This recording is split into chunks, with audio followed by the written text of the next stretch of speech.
Amis sportifs, bonsoir, bienvenue à cette émission Tribune des Sports. Nous voici encore une fois de plus donc dans vos maisons, bien sûr, avec l'émission Tribune des Sports, c'est magazine qui vous tient compagnie tous les vendredis à partir de 21h10. Donc nous sommes très heureux, bien sûr, de vous tenir compagnie. Comme vous le savez, l'actualité reste bien sûr dominée par la résiliation du contrat à l'amiable avec les sélectionneurs Hector Raoul Cooper qui s'en va et les postes restent jusque-là vacants. Qui pourra bien sûr relever cette pente parce que, comme vous le savez, dans les réseaux sociaux, il y a des campagnes médiatiques qui se font pour annoncer bien sûr l'arrivée de Claude Makelele. Nous allons aussi parler bien sûr des états généraux dans cette émission. Comme vous le savez, le président de la République démocratique du Congo, lors du Conseil des ministres, avait instruit le ministre des Sports d'organiser bien sûr les états généraux pour la bonne marche ou les bons fonctionnements bien sûr du sport en République démocratique du Congo. Et aussi on va faire un clin d'œil si l'État nous permettra bien sûr pour parler la tenue de l'Assemblée générale ordinaire, bon, l'Assemblée générale statutaire, bien sûr, qui devra convoquer la Fédération congolaise de football. Jusque-là, depuis que les travaux ont été... depuis qu'on avait tenu les assises de Caritas, il y a eu des résolutions. Qu'en est-il avec ces résolutions? Est-ce que la FIFA a autorisé à ce que, ou à valider bien sûr ces textes, ces nouveaux textes bien sûr, qui vont régir le football en République démocratique du Congo? Si l'État nous permettra, on va en parler dans cette émission. Et pour ce faire, je ne suis pas seul sur ce plateau, je suis bien accompagné par Pascal Likana, c'est pour sa première participation dans cette émission Tribune des Sports, à qui je m'en vais dire bonsoir Pascal. Bonsoir Jean-Claude Mwamba. Merci pour cette invitation. C'est la première fois que je viens dans ces studios, sur ce plateau. Je ne m'y attendais pas. Il y a eu vraiment de grandes progressions à CCTV. Je ne m'attendais pas à un plateau moderne de la sorte. Je connais encore l'ancien plateau de CCTV. Oui. Et je pense qu'avec dans ces belles cadres, il y aura une belle émission. Merci beaucoup. Merci Pascal. Bon, c'est pas un fils maison, mais il est l'originaire, bien sûr, de cette maison. John Michel Moukadi. Bonsoir, John. Bonsoir, Jean-Claude, et bonsoir à tous les amis téléspectateurs et téléspectatrices. Ça va? Oui, ça va très bien. Merci beaucoup. Merci. Nous allons nous rendre du côté de la régie chez Moro Njambe, qui va nous proposer, bien sûr, ces reportages de la cellule de communication du ministère des Sports. Ce qu'a été bien sûr la résiliation du contrat avec les sélectionneurs Hector Raoul Cooper. Et puis on se retrouve après pour en débattre sur ce plateau. Regardez. Après 14 mois passés à la tête de la sélection de la RDC, Hector Raoul Cooper quitte officiellement ses postes. L'Argentin a annoncé son départ au sortir de la réunion avec le ministre des Sports et Loisirs, Serge Condé, et les membres de la FECOFA. C'est mardi 5 juillet 2022. Oui, on peut dire aujourd'hui que M. Cooper a laissé la sélection congolaise. J'ai eu une réunion avec la fédération, le ministre, d'une manière amicale. Aujourd'hui, comme je viens de le dire, je ne suis plus le sélectionneur du Congo. C'est avec un sentiment de regret pour objectif non atteint que l'entraîneur argentin se sépare de la RDC. Moi, je suis désolé pour ne pas atteindre les objectifs que les Congolais voulaient. Enfin, on n'a pas pu avoir ça. Je répète encore, je dis que c'est le football. Souvent, les choses vont bien et souvent, c'est le contraire. Et moi, ce que je peux faire, c'est de remercier la fédération et l'opportunité. Et le pays aussi, l'opportunité qu'ils m'ont donnée. Un accord a été trouvé pour que cette séparation se fasse sans heurts entre les deux parties. Financièrement, le gouvernement congolais a tout réglé selon ce qu'ils se sont convenus, confirme Hector Cooper. De l'argent, moi, je ne parle pas. Moi, je remercie tout le monde et la manière dont les gens m'ont traité ici. Et la vérité, je répète, parce que nous n'avons pas eu de bons résultats et les derniers moments. Mais nous avons tenté, essayé de le faire. Mais merci pour tout. Hector Cooper s'en va avec un bilan peu élogé, 13 matchs pour 3 victoires contre 5 défaites et 5 nuls. Bien, je m'en vais à Pascal Cana, vous êtes journaliste, vous avez suivi bien sûr ce qu'a été cet entretien ou l'audience qui a abouti à la résiliation du contrat entre les gouvernements congolais, représentés par l'actuel ministre des Sports, la Fédération congolaise de football association, représentée par ses dirigeants. Et on a vu Jean-Didier Massamba, il y a président Donassé Chimanga, Belge Sotala. Donc, aujourd'hui, on peut dire que le contrat a été résilié. Quelle est votre analyse par rapport à ce qu'a été d'abord ce moment fort? Bon, je pense que c'est fini l'idylle entre le gouvernement de la République démocratique du Congo et Hector Cooper. Et je confirme qu'il a pris son avion Air France hier à 21h. J'étais à l'aéroport. Il est parti. Vous étiez allé l'accompagner? Non, j'étais à l'aéroport. Je l'ai vu partir. Oui. Il n'était pas triste, ni lui, ni son interprète.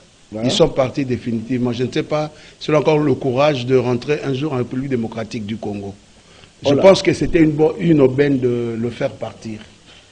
Est-ce que ce n'est pas ce qu'on peut dire, certes, c'était le moment, mais il y avait une opportunité qui nous a été donnée lorsqu'on a trébuché avec les éléments de la Coupe du Monde par rapport à son contrat. Il y avait une fenêtre qu'on avait laissée de 7 jours, qu'on pouvait résilier les contrats à l'amiable. Et pourquoi les gouvernements avec la FECOFA ont attendu ces moments pour résilier? Parce que déjà avec ce qui a été comme résultat pour les éliminatoires de la Coupe du Monde, ça n'a pas été.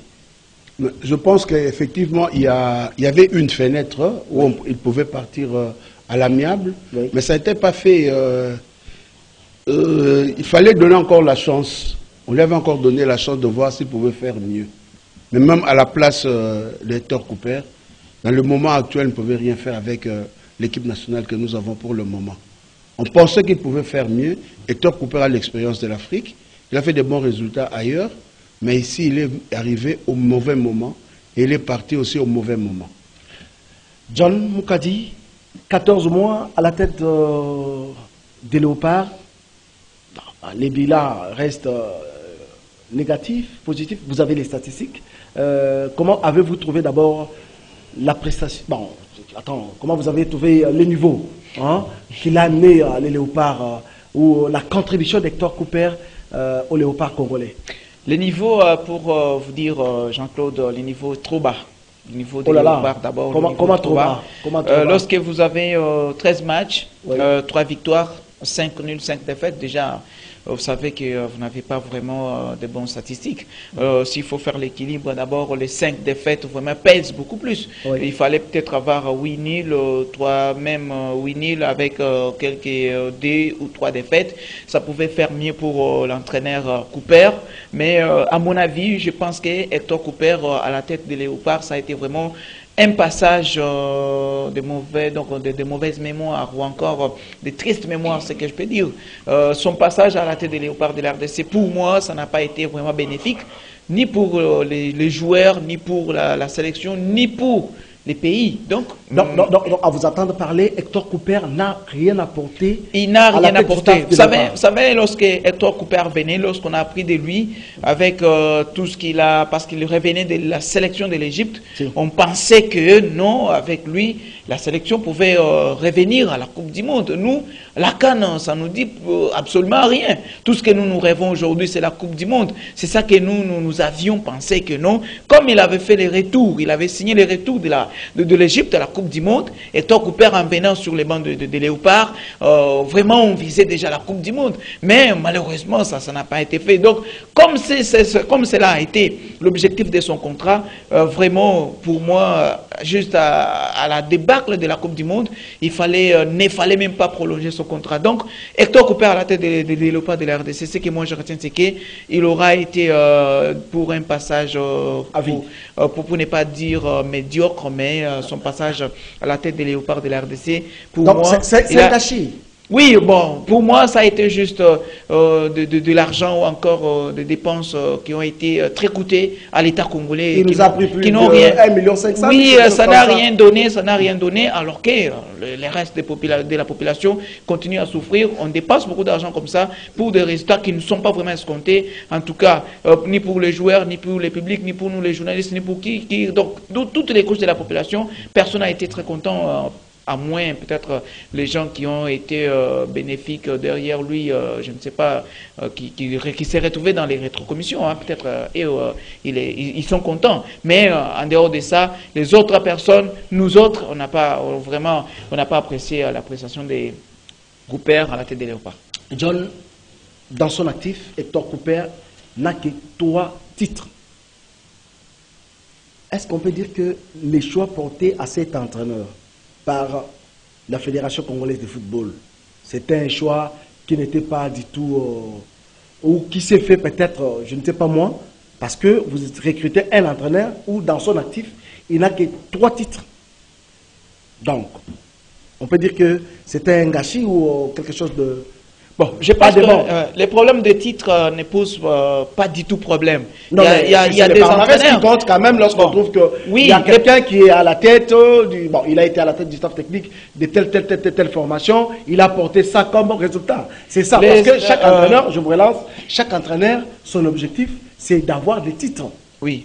Mais s'il faut penser, s'il faut parler, par exemple, des titres ou encore du passé de l'entraîneur, mais qu'en sera-t-il pour les jeunes entraîneurs qui viennent des écoles de formation? Donc le problème pour moi, c'est qu'on peut compter sur les titres d'un entraîneur ou on ne peut pas compter sur ces titres, mais ce qui compte, c'est d'abord la touche, donc, ou encore la tactique. L'entraîneur doit amener une nouvelle philosophie. C'est ce que Hector Couper a manqué à la tête des Léopards. Vous savez, notre équipe n'a pas de meneur de jeu. Notre équipe n'a pas une équipe type. C'est ce qu'il devait d'abord faire. D'abord la construction de la sélection. C'est ce qui a manqué à Couper. Vous savez, aujourd'hui, moi, je suis en train de saluer vraiment la prestation des entraîneurs allemands. Lorsqu'ils arrivent à la tête des équipes, des clubs, vous voyez vraiment, des équipes changent. D'abord, la physionomie de l'équipe change, la tactique de l'équipe change sur le terrain. Et puis, lorsque l'équipe joue sur le terrain, vous voyez vraiment que c'est une équipe de football. Je vous donne l'exemple de Thomas Tuchel. En Europe, donc, les entraîneurs allemands, actuellement, donc, je me dis, l'école des entraîneurs allemandes, l'école allemande des entraîneurs actuellement, c'est la meilleure école des entraîneurs pour moi. Je suis en train de dire ça parce que quand on voit les entraîneurs allemands, lorsqu'ils viennent, d'ailleurs ce sont des entraîneurs qui viennent fraîchement sur les terrains, et lorsqu'ils arrivent, vous voyez vraiment que ce sont des entraîneurs qui ont la qualité, qui savent faire du jeu et qui savent comment gérer son adversaire. Quelle que soit la taille de l'adversaire, un entraîneur doit savoir comment gérer. Il doit aussi savoir le temps du match. On est au début du match, on est à la quinzaine de la première mi-temps. Oui, il doit faire l'analyse du match à chaque instant et à chaque minute. Un entraîneur donc il ne sait pas d'abord gérer ses joueurs sur le terrain, il ne sait pas vous faire une analyse correcte du match, vraiment ça sera très difficile pour lui de gagner un prochain match. Pascal Ikana, est-ce qu'on peut dire que c'est les moyens qui ont manqué à Hector Couper pour faire le suivi, bien sûr, de quelques joueurs au niveau... ou à l'étranger, je peux dire, c'est-à-dire que là où dans leur club respectif, là où ils évoluent, ou bien c'est la mauvaise foi ou le manque de stratégie? Je pense que le cas de Hector Couper, oui, c'est un cas particulier. Hector Couper n'est pas du tout mauvais. Il a de l'expérience. Vous le défendez et vous dites qu'il n'est pas du tout mauvais. Je ne le défends pas. Oui. Je dis qu'il a fait son expérience. Il connaît le football africain. Il est arrivé en RDC au mauvais moment. Parlons le problème. L'entraîneur donne ses enseignements, ses instructions, ses directives, mais ne monte pas sur le terrain. Quels sont les joueurs congolais de haut niveau que nous avons qui peuvent faire face à un quelconque adversaire? Vous avez Chancel Bemba qui joue chez Porto, vous avez Cédric Bakambu qui joue chez Marseille, vous avez Linda Maté chez Galatasaray. Jean-Claude, vous n'avez pas cité le nom, mais nous suivons tous le championnat européen. Quel est le joueur congolais qui évolue à haut niveau? Aucun. Mais quand ce joueur arrive... Non, mais vous n'allez pas minimiser Porto quand même. Bon, j'ai dit, Chancel Mbemba, cette fois-ci, n'est pas venu. Il n'a pas été chassé. Il n'est pas venu parce qu'il était indisponible. n'a pas été chassé. C'était le meilleur défenseur. Pendant la campagne avec Hector Cooper, Chancel Mbemba faisait partie. Oui, pendant la campagne, il y avait Bakambu, il y avait tout ce monde. Il y a même Wissa qui est arrivé aussi. Il y a Bongonda. Donc, c'est-à-dire qu'on ne peut pas les...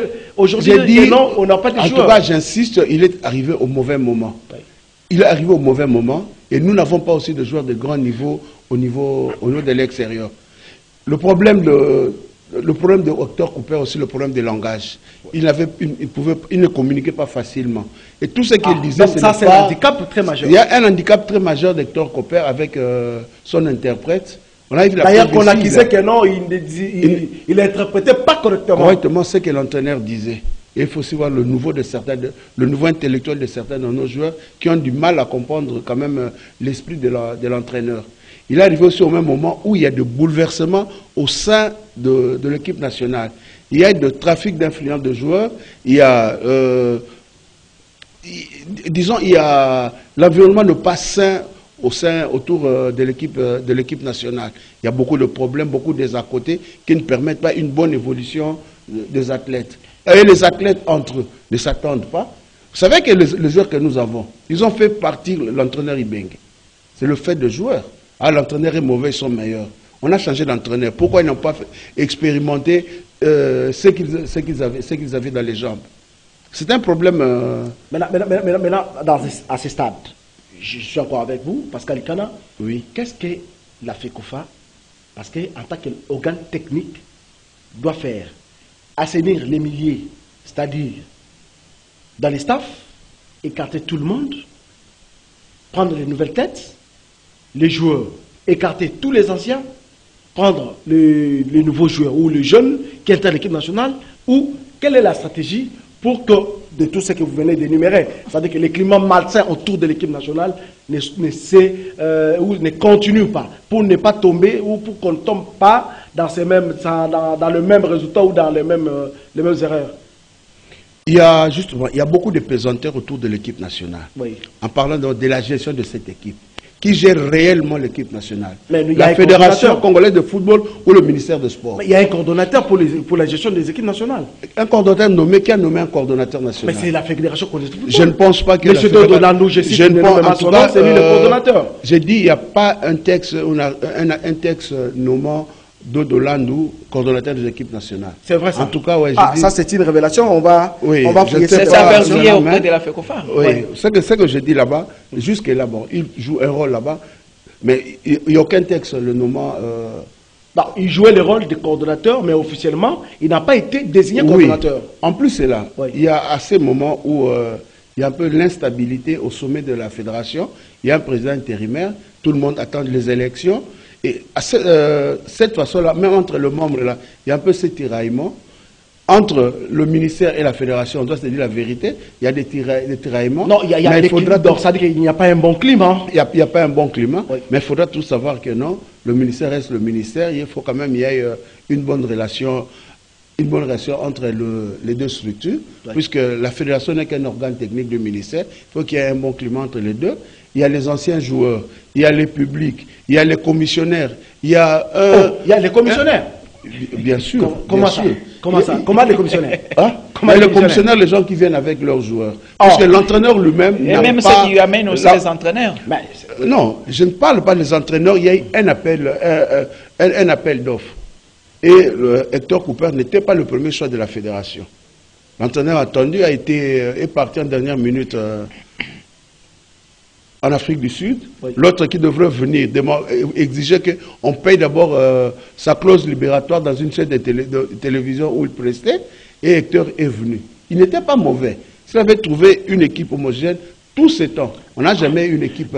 Donc, à vous entendre parler, les mâles, ce n'est pas Hector Raoul Cooper, mais les mâles résident bien sûr dans le fief de Léopard. C'est-à-dire, les joueurs entre eux, il y a des mésententes. Au niveau de l'organisation de l'équipe nationale, il y a un petit souci. Les relations entre l'organe technique, qui est la Fédération congolaise de football, et les ministères, qui est le sponsor, c'est-à-dire que les gouvernements congolais, il y a les relations qui ne sont pas homofixes. Donc c'est autour de ça qu'aujourd'hui, on peut dire que les Léopards, c'est-à-dire que l'équipe nationale de football, les Léopards de football, n'arrive pas à décoller. Je dis, Hector Cooper est venu au mauvais moment. où il y a tiraillement d'ici, de là. Il est venu au mauvais moment. Et nous n'avons pas de bons joueurs. Nous devons reconnaître cela. Quelle est la qualité de nos joueurs? Quelle est la valeur marchande de nos athlètes? Nos athlètes, il y a certains athlètes qui pensent qu'ils sont devenus des administrateurs de l'équipe nationale. Il y a des choses qui disent, je suis cadre, quel que soit le temps, on va m'appeler à l'équipe nationale. Sur le terrain, que font ces joueurs? Rien. Que font ces joueurs? Devant un but, là-bas, un joueur qui loupe, on va dire que c'est l'entraîneur. Mais enfin, je vous relance de tout ce que vous dites. C'est tout à fait normal. Mais cette responsabilité-là de l'entraîneur, parce que c'est lui, il y a les séances d'entraînement. C'est un moment qui lui est donné pour détecter des valeurs. Vous êtes dans le cadre de l'équipe nationale, lors des séances d'entraînement, vous n'arrivez pas à donner le meilleur de vous-même. Comment un entraîneur peut le classer? On peut dire que Hector aussi était irresponsable, d'une part aussi de ce qu'a été de ses mauvais résultats. Je dis, la faute ne compte pas une seule personne, à l'entraîneur, aux joueurs, mais il faut partager le foot. De deux côtés, il y a des joueurs qui ne font rien sur le terrain. Ils font beaucoup de bruit sur le plateau de télévision, dans les réseaux sociaux, mais sur le terrain, ils ne font rien. Il existe d'abord l'argent, et l'argent que le gouvernement se dépense pour donner de l'argent à ces joueurs, mais sur le terrain, ils ne fournissent rien. Moi, je pense que même à la longue, on doit savoir que non, une prime, c'est à l'issue d'une rencontre. On commence à donner le joueur la prime. Avant le match, il dit que non, j'ai déjà mon argent en poche. Quelle force doit fournir sur le terrain? On doit aussi changer la façon d'organiser cette équipe nationale. Voilà. Merci beaucoup, John Michel Barou Kadi. Oui, je voulais un peu revenir sur la question. Vous allez revenir, mais je vous pose directement la question parce que nous courons derrière le temps. Oui. Dans les réseaux sociaux, il y a des noms qui circulent. Bon, l'autre, c'est tout à Blair là dans les après-midi.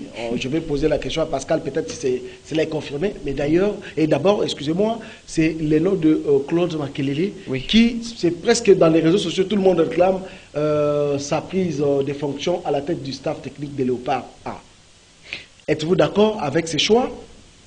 Et vous allez rebondir à ce qu'a dit Pascal Kada. Bien. En dehors de Makelele, il y a aussi Peter Motsepe. J'ai vu aussi quelques informations. L'actuel de Alali. Oui, il y a aussi son nom qui circule. Après tout, je ne vais pas faire mauvaise campagne de Claude Makelele. J'ai les statistiques de Claude Makelele comme entraîneur. Non, mais vous êtes journaliste, vous êtes libre. Oui, je dis, je ne vais pas faire mauvaise campagne ou encore contre-campagne de Claude Makelele. Parce que à la lire où les informations sont déjà passées, vous savez, avant que Cooper ne vienne, Makelele était même reçu à la présidence. La FECOFA a voulu faire un dictat tel que ça a été toujours avec la FIFA. On ne veut pas de l'ingérence politique dans les sports. C'est ce qui avait un peu terni les dossiers, ou encore pas terni, mais qui avait un peu fait oublier les dossiers Makelele au niveau des politiciens, et c'est alors que des noms surgiront et enfin on est tombé sur Cooper. Mais j'ai les statistiques de Claude Makelele. Au total, il a joué 49 matchs depuis la saison 2014-2015, 44 matchs, plutôt il a joué 82 matchs, 44 défaites. 15 ça, c'est le parcours en tant qu'entraîneur. En tant qu'entraîneur, 82 matchs, 44 défaites, 15 nuls et 23 matchs gagnés. Là, il faut le rappeler, il a joué la Jupiler Pro League, c'est la première division belge. Oui. Il a joué la Coupe de Belgique. Il a joué l'Europa League Playoff, il faut le rappeler, il le préciser.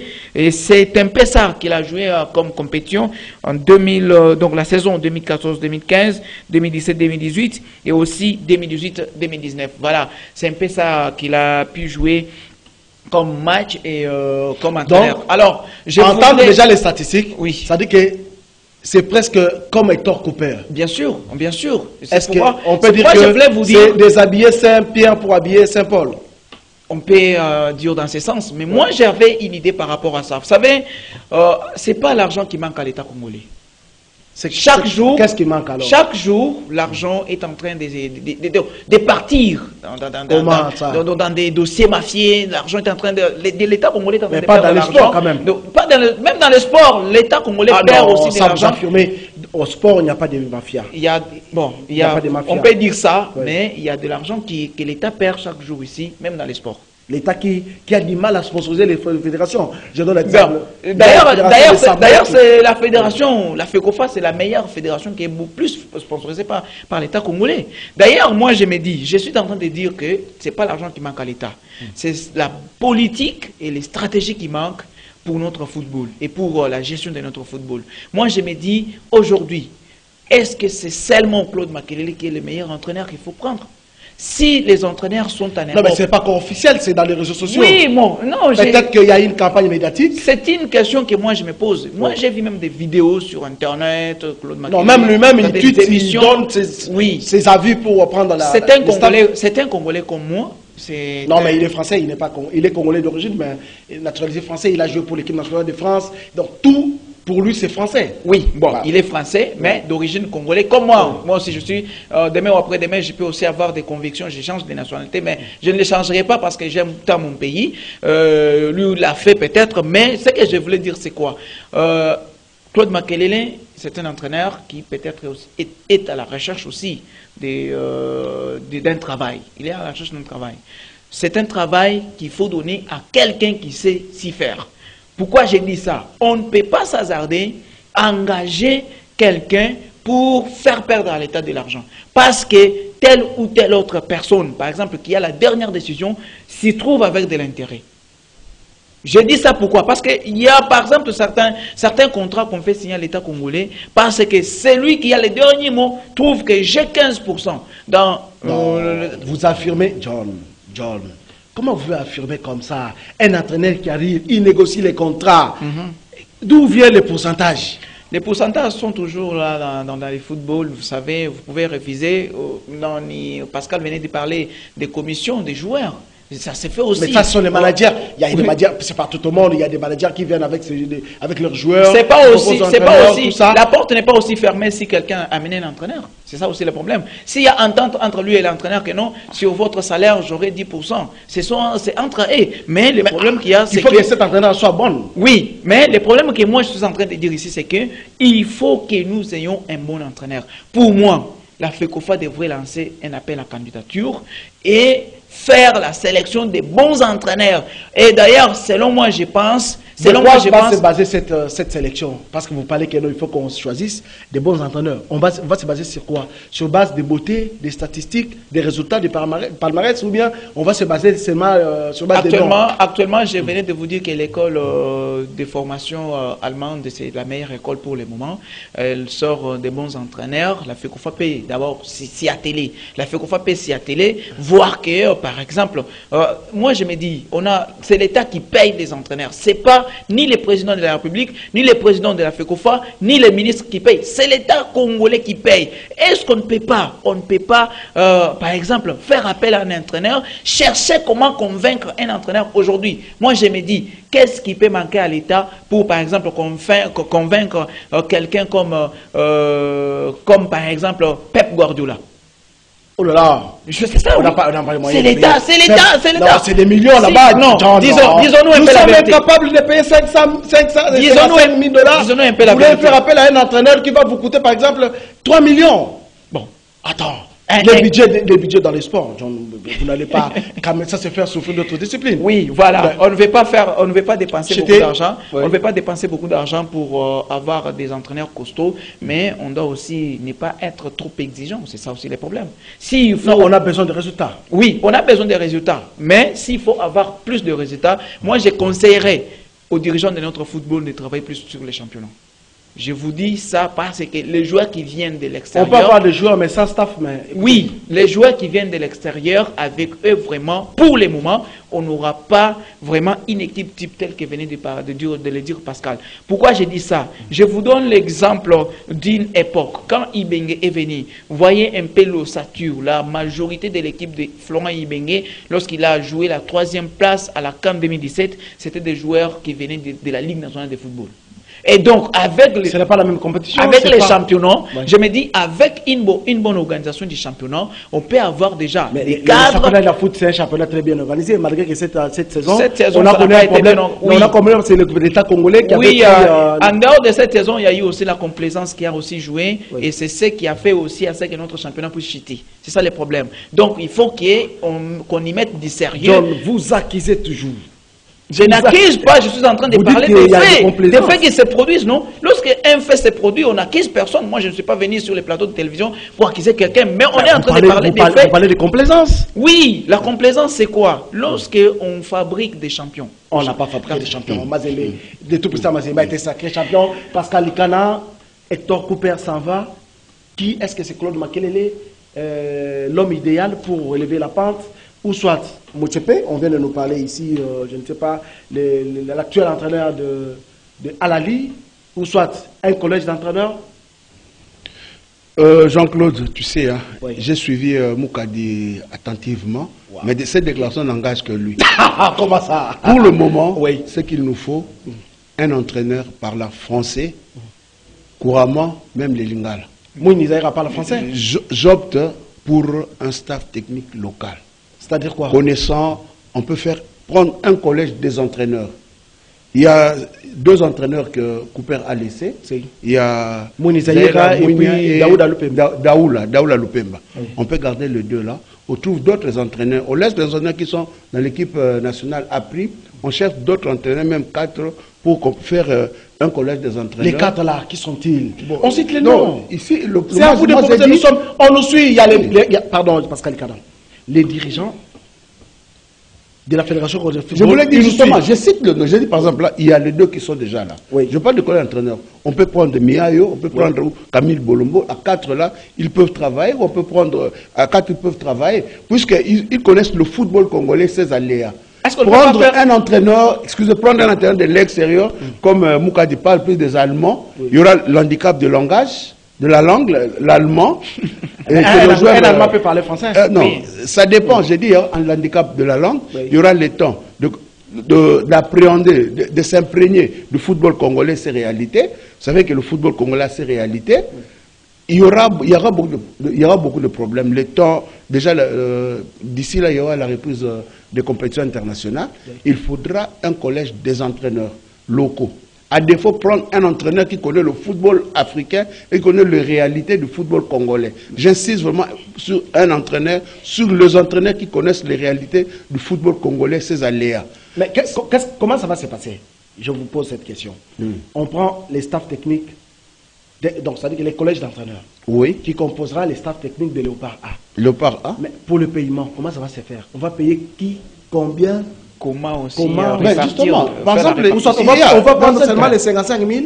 On les partage partout, les entraîneurs tels qu'ils seront. Comment ça va se passer? Parce que c'est là où il y a des petits soucis. L'argent. Les moyens. L'argent. Oui. Si le 4 entraîneurs, le collège, là, si on donne même chacun 20 000 à chacun, ou même 15 000, à ce moment, on doit comprendre la conscience donnée. Je n'ai pas parlé souvent chiffres, hein, oui. Mais si on pouvait donner ne fût-ce que 15 000 à ces entraîneurs là-bas. Ça fait 60 000. Mais justement. Hector pour toucher 55 000. Non, excusez, les gens ne comprennent pas. C'est que Hector touchait les 55 000. Oui. Je n'ai pas parlé chiffres, je l'ai tout à l'heure, c'est son argent. Mais il avait aussi des gens. C'est lui-même qui payait son interprète. Il y avait encore son caméraman, son visionnaire de Vous savez que même le préparateur physique est parti. Mais justement, j'ai dit là, il a amené des gens qu'il payait à travers son salaire.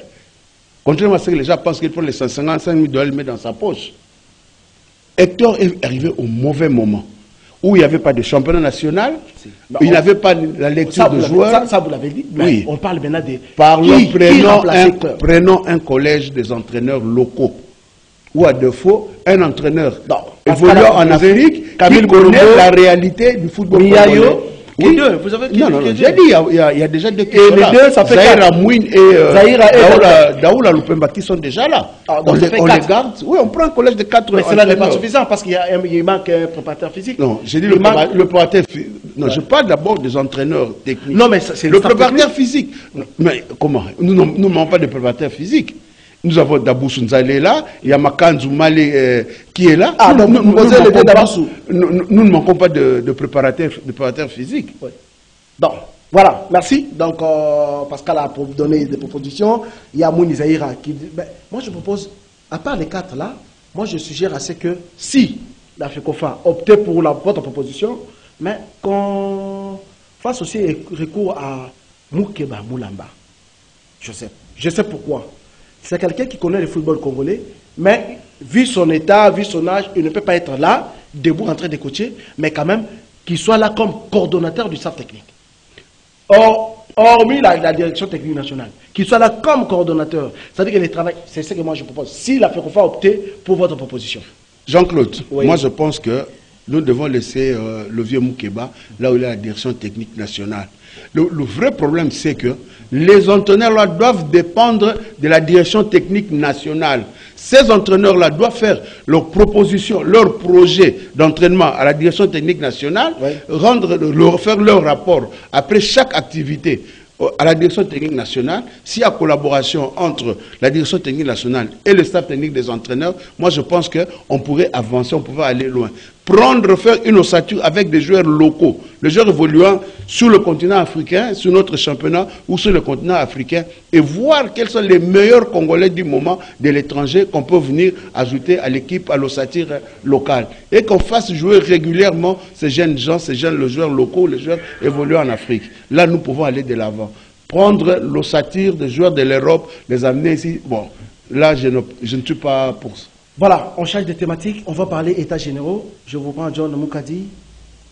Les gouvernements congolais, par l'entremise d'abord du président de la République, oui, avaient demandé à ce qu'on organise les États généraux. Lors du Conseil des ministres, les ministres des Sports, Chembo, avaient apporté des propositions. D'abord, pour le nombre de participants, il avait proposé 250 personnes et lors du Conseil des ministres, on a réduit à 120. Et lorsqu'on a fait la répartition, bien qu'on n'a pas encore communiqué officiellement, je suis JC Mwamba, beaucoup de gens me connaissent, j'ai les informations. Les informations un peu oui, la presse a que le quota de 3 personnes. Qui ira et qui restera. Est-ce que trouvez-vous d'idéal, trouvez-vous de la bonne manière ou bonne façon de faire en écartant les journalistes qui jouent nuit les États généraux? Je commence d'abord par... Attends, comme on dit, ni n'est prophète chez soi. Aujourd'hui, je peux me dire que même si le président de la République avait demandé des États généraux, oui, il m'avait écouté moi. Ça fait 8 ans que j'ai toujours, chaque émission, oui, partout où on m'invite, j'ai toujours réclamé les États généraux. Oui. Et aujourd'hui, le président réclame les États généraux. Je sais que concernant la configuration, je ne ferai pas partie de ces 3 personnes qui vont participer. Ça, je le sais. Certainement. Ça, je le sais. On ne peut pas m'inviter. Okay? On ne m'invitera jamais. Il y a des têtes qui seront choisies. Alors, est-ce que c'est de la bonne manière? Bon, je ne sais pas les raisons qui ont poussé les gens, donc les ministères des Sports. Je pense que c'est le ministère qui est titularisé pour organiser ces États généraux, oui, pour peut-être opter pour ce nombre de personnes. De toutes les façons, je vois je vois côté moyen. Ouais. Côté argent, c'est peut-être de ces côtés-là que ça a un peu été réduit à cause de l'argent. Je pense peut-être, moi je pense que c'est à cause de l'argent que les quotas ont été réduits. Mais dire que 3 journalistes seulement doivent y participer. Non, la presse a les quotas de 3 personnes. 3 personnes, oui. 3 personnes. Je me dis, qui ira, qui restera? Journaliste, c'est lui de la presse écrite. Ouais. J'ai appris aussi cette information que le quota réservé à la presse n'est que de 3 places. 3 personnes, oui. Moi, je pense qu'on laisse à la Société journaliste sportive du Congo de gérer ces dossiers. Peut-être solliciter aussi qu'il puisse même ne fût-ce que 5 journalistes. Qu'on évite le clientélisme. Parce que sûrement, il y aura de clientélisme. Il y aura, le ministère va imposer des journalistes. Ce qui n'est pas bon. Qu'on laisse cette tâche à la Société journaliste sportive du Congo. Il n'y a qu'une seule association de journalistes sportifs du Congo que dirige Pierre-Célestin Kabala-Mouanamboui. On lui laisse cette tâche pour... Pascal Canard, on peut laisser là, oui, Kabala, faire des choix, tout ça, mais au cours du... Ce n'est pas un manque de considération. C'est minime, c'est un manque de considération. Pourquoi la presse ne s'est pas levée? Parce que c'est la presse qui crie jour et nuit, par rapport aux états généraux, c'est la presse qui dit au scandale, tout ça. Mais les trois élus qui se connaissent pensent déjà qu'ils n'ont pas besoin qu'il y ait une manifestation. Puisque je suis sûr que les trois élus sont déjà connus. Oh, qui sont les trois élus? Bon, je ne connais pas, mais je sais ce qui se passe d'habitude. Les trois élus sont pas élus, mais choisis. Les trois, ils sont élus par l'organisateur. Ah. Ils sont connus. Mais moi, je pense que la presse doit protester sur ça. Le quota de 3, c'est insignifiant. Actuellement, si on dit qu'on prend un journaliste par secteur d'activité, on a la télévision, on a la radio, on a la presse écrite, on a le journal en ligne. Mais justement, on ne peut pas, comment partager là? Il faudra quand même hausser le nombre, le quota. Même les fédérations, on va prendre que les fédérations qui ont la délégation de pouvoir. Donc ça devient très compliqué. Et puis on devrait aussi faire appel à des journalistes qui sont à l'intérieur. Ils savent aussi certaines réalités qui ne sont pas connues ici. Non, à l'intérieur, on a fait appel aux ministres provinciaux ou aux ministres provinciaux. Donc je dis provincial, c'est-à-dire qu'à chaque province, les ministres et son chef de chef de division. Chef de division. Donc des délégués par province. 26 provinces, ça fait 52 personnes, 22 fédérations, une personne par fédération, ça fait 20 personnes. C'est-à-dire qu'on a réduit les quotas. Et le ministère? Et les ministres. Donc, allez-y qu'on parle des secrétariats, tout ça. Donc, normalement, dans la configuration actuelle, on ne peut pas tenir les vrais états généraux. Peut-être qu'aller gaspiller l'argent. Pour moi, je pense qu'on devrait aller même à 300 personnes, mais... Attends, mais écoutez, c'est le Conseil des ministres qui a réduit à 120. Donc, nous allons prendre les informations du jour. Nous sommes arrivés presque à la fin de cette émission. On commence d'abord par le karaté pour vous dire que la tenue, bien sûr, de la 26e édition du championnat national de karaté est confirmée du 25 au 31 juillet du 25 au 31 de ce mois. Donc, allez-y comprendre que la première délégation de la Fédération de karaté d'eau du Congo séjourne déjà à Kisangani, conduite par son premier vice-président, M. David Muchipanda. Donc, David Muchipanda, qui est déjà là, donc, pour s'enquérir, bien sûr, de la faisabilité de ce qui va être les championnats nationaux de karaté. Nous allons prendre les judo. Cette fois-ci, c'est confirmé. Monsieur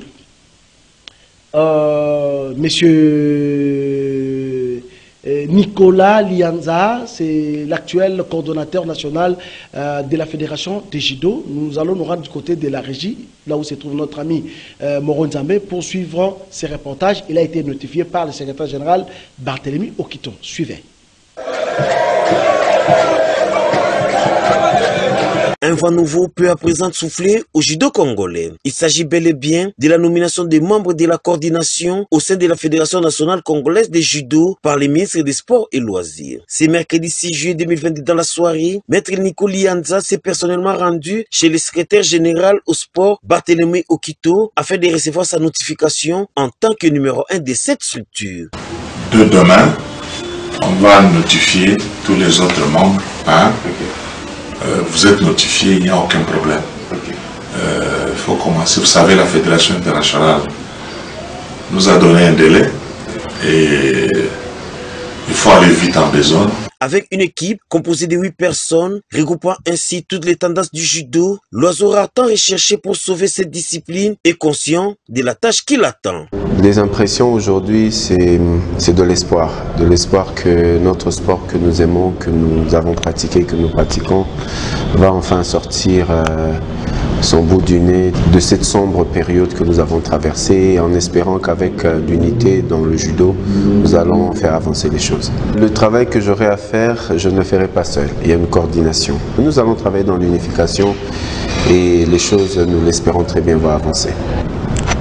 C'est l'amour du judo qui va déterminer le travail que nous allons faire. Et soutenons le judo, ne soutenons pas des individus. Visiblement, Maître Nico Lianza est reparti très satisfait. À la base, les camps des 2 candidats à la présidence de la FENACOJU qui n'ont pas harmonisé leur vue sur la liste électorale. Bien, vous avez suivi ces reportages, bien sûr, de nos amis.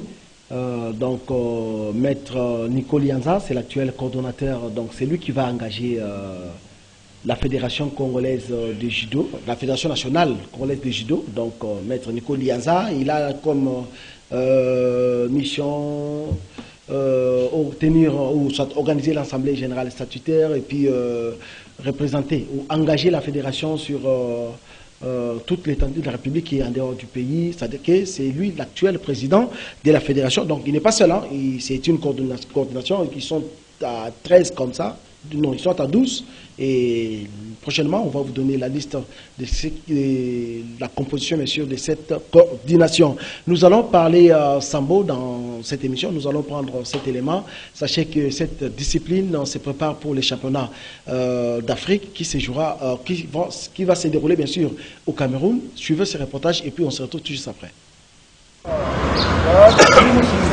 Plus de 30 samboïstes congolais iront au Cameroun porter les couleurs de la RDC au championnat d'Afrique. Une vingtaine d'hommes, 5 dames, qui pour eux tous n'ont qu'un seul objectif, monter sur le podium, si possible, la plus haute marche. Mais pour y parvenir, des mois de travail ont été nécessaires. Ces dernières semaines, les athlètes ont dû aussi suivre la préparation physique intense. Ouais, je dirais que les athlètes sont maintenant hyper préparés. Donc nous partons pour ramener une ou deux médailles. Je dirais même une médaille d'or. On aura une médaille. Un combat ne se gagne pas seulement qu'avec des muscles, dit-on. Mais également, il faut avoir le moral très haut. Voilà pourquoi le président de la fédération est descendu sur place pour galvaniser les troupes. Je voulais d'abord rendre compte réellement si les entraînements sont bien passés. Connaissant déjà le milieu de sambo, vraiment, je sens déjà la joie des Congolais. Comment faire pleurer le président de la République et ensuite son gouvernement. C'est l'objectif. Je voudrais directement remercier son Excellence, ministre des Sports, qui a accepté la prise en charge. Et j'ai dit tout simplement, au retour, je ferai plaisir aux Congolais. À l'approche de la compétition, les sélectionnés se disent déjà prêts et très déterminés. Préparation, donc, tout comme presque on a fait une préparation, donc moi les a haut. Bah médaille on est en équipe Mugimba, tout y a la médaille bien, médaille d'or, tout le monde a podium première place. Ces longues heures d'entraînement et d'efforts, les sacrifices n'ont qu'un seul but, celui de prouver à la face du monde que l'on peut compter sur les sambo congolais parmi les fédérations qui peuvent bien défendre les couleurs du pays sous d'autres cieux. Bien, merci. Vous venez de suivre ce reportage de notre ami Fiskamunga. Donc, nous sommes arrivés à la fin. John Mukadi. Bon, on est arrivé à la fin. Merci à tous nos téléspectateurs. Seulement, on souhaite que la FICOFA, quand même, nous fasse de bonnes choses, surtout sur les choix de l'entraîneur de l'équipe nationale A. Merci beaucoup. Pascal Likana. Je vous remercie pour cette invitation. Je ne suis pas du tout déçu. Je pense que la prochaine fois que je suis invité, je reviendrai sur ce plateau. Je vais dire à Mukadi d'éviter souvent les chiffres. En parlant des chiffres de commission, ce n'est pas une bonne chose. Je remercie tous les téléspectateurs. Merci beaucoup. Merci à nos amis qui nous ont suivis de partout. Nous avons parlé dans cette émission de la résiliation du contrat d'Hector Raoul Cooper avec les gouvernements congolais. Nous avons parlé des états généraux, les quotas, bien sûr pour la presse. Peut-être qu'il y a des amis qui ne sont pas encore informés, mais nous, on a quand même eu cette fuite d'informations. Donc, la presse en a que 3 places pour participer, bien sûr, à ces assises. Donc, vous avez suivi la nomination de la coordination au niveau de la judo, au niveau du judo plutôt, excusez-moi. Et puis, vous avez suivi la fédération de Sambo qui se prépare pour les championnats d'Afrique au Cameroun. Et aussi, sachez que la Fédération des karaté confirme la tenue de la 26e édition du championnat national de karaté qui va se dérouler à Kisangani. La première délégation est arrivée hier jeudi au niveau de Kisangani, conduite par son premier vice-président, maître David Mouchi Panda. Donc, merci à toute la grande équipe, merci à Olivier, merci à Christelle. Quant à moi, je vous retrouve le lundi pour les journaux des sports. Merci à John Mukadi et à Pascal Kana. On se retrouve très prochainement. Au revoir et à la prochaine.